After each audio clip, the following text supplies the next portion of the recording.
Hello, welcome to Telling It Like It Is. A's Weekly.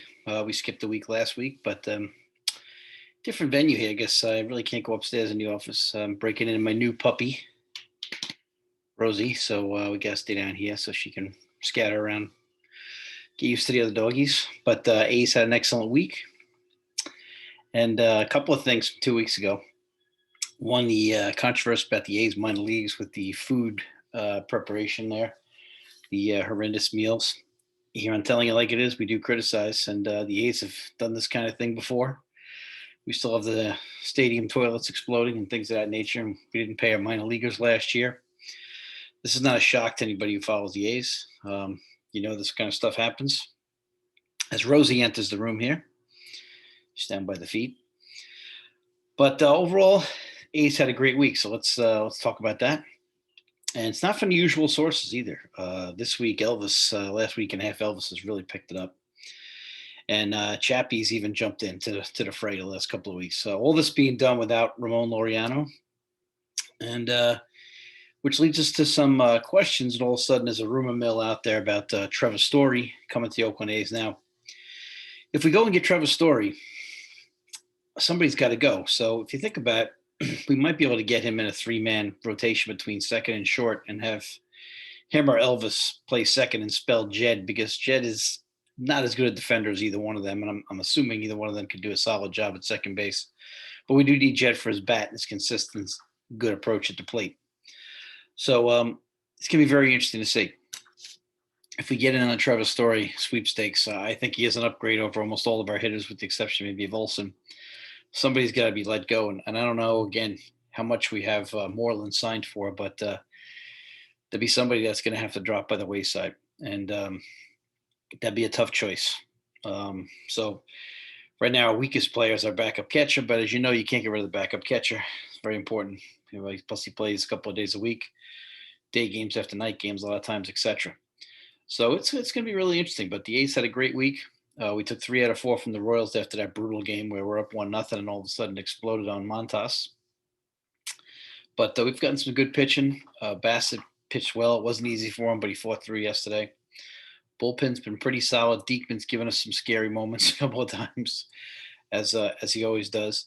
Big week, though. Angels are playing very well, and now we host them for 3 games. We didn't do a great job with them last time. Even though we took some games from them, I felt like we let them off the hook a little bit. And then we come here to New York, and I live in New York, and the local media wants to batter and fry Aaron Boone. So the Yanks are under a lot of pressure here to get it done. So it's a little bit crazy right now. So the Yankee fans are just really disgusted with the Yanks. $208 million payroll, 1 game above 500, and I think they're really focused on here. And and talk radio here is huge. This is the birthplace of sports talk, with Mike and the Mad Dog over the years. But they're really upset about the fact that the Rays are about 8.5, I believe, up right now in the Yanks, and the Red Sox are about 5.5 up, and now the Blue Jays passed them too. So there's a lot of angst here. A lot of people tired of the same old roster. Again, Brian Cashman's been here about 20 years, so whenever you hear that long, people see your warts, and people not happy with the roster, but people not happy with the deadpan personality of Aaron Boone either. So this is going to be a big series with the A's. I'm just hoping we don't get caught in the trap of playing an angry team here. But 3 games here, 3 games with the Angels, big 6-game week. I would take a 4-2 week again, get 2 more games added on to your total above 500, and just keep building and go from there. Let's get above the wild card spot, because I still think the Astros are one of the better teams in the league. Let's get above the wild card spot. But again, the outfield's been pretty solid, and all this is done without Ramon, which is amazing. Seth Brown had a big hit for us the other day. He'd been slumping a little bit. Canada's been consistently getting on base, so that's been wonderful. Tony Kemp has just been unbelievable. His on-base percentage has been excellent. He's done a solid job at second. He's done a solid job in left field. Chad Pinder made a couple of great plays in the outfield over the weekend. His stick is coming alive a little bit. Still too much in the strikeouts. Matty Chapman obviously has had some big games. He's had some hits to left field that have driven in runs with 2 out, which is kind of nice to see. Strike out a couple of times yesterday, still on that high fastball, a little bit above the waist. So he's still missing that, but I'm hoping that the hip is helping him come around and get that team going. Like I said, Elvis has been great. Jed's been consistent. Matt Olson's been hot. Yeah, he's obviously, I think, our best player going forward. If we only have a chance to sign one of the guys for a long-term deal, I'd choose Matt. Olson right now. Petit's been solid. Vass has been solid. Manaya's been solid. Montas had a good start, but then it got ugly in a hurry in a cheap inning where not much is going on. The only guy that's really been really struggling is Luzardo. I thought he'd be perfect for the pen. First couple of times out, he was good in the pen, but the last couple outings, he's given it up. He's given up 3 runs in one outing and 2 in another. So Jesus seems to want to just throw harder, and would love to somebody to remind him that he's throwing 95. He's not throwing 99, which is a big difference.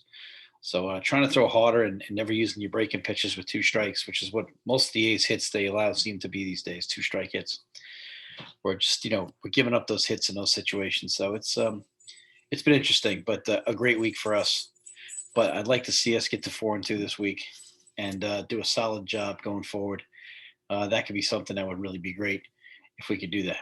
So we're in a good place right now, A's fans. We just got to keep moving forward, and we got to get off to a good start tonight. See if we can get 2 out of 3 from the Angels here, and see if we can get 2 out of 3 from the Yanks. Try to win these series, but like I said, not an easy week because the Angels have been playing well. Yanks are in a bad place right now, but I'd like us to keep an eye on that trade deadline again. The Twinkies are out of it. Colorado's out of it, so let's keep an eye on those types of teams. Texas is out of it, but I think they knew they'd be out of it, so I think they're not going to ditch anybody right now because they want to keep building. It's a shame that Chris Davis got released. He got DFA'd, you see. I still think he can hit because if you remember last year in the playoffs, after finally getting a little bit healthy after hurting his rib the year before, he started to hit a little bit. I'm sure they have some younger guys with more pressing issues that makes them want to put him on the shelf, so to speak. But I don't think he's done yet. Last year in the playoffs and at the end of the season, he showed some life. I agree with the deal for Elvis Andrus because we needed a shortstop. And, so I was happy with that deal. But I still think Chris has some left and hope for his sake that somebody picks him up because I really always liked Chris Davis and I respected him. I always felt he was a solid player for us. Not a great left fielder, but a great hitter. 248 3 years in a row. It's a wild statistic. But I really liked Chris Davis. So he helped us turn it around there in that last spell before the last time we were bad. Chris Davis helped us start to turn it around. So we're wishing him well. But we got to keep our eye on that. And Max Scherzer is a guy I want to keep my eye on. This is the last year of his deal.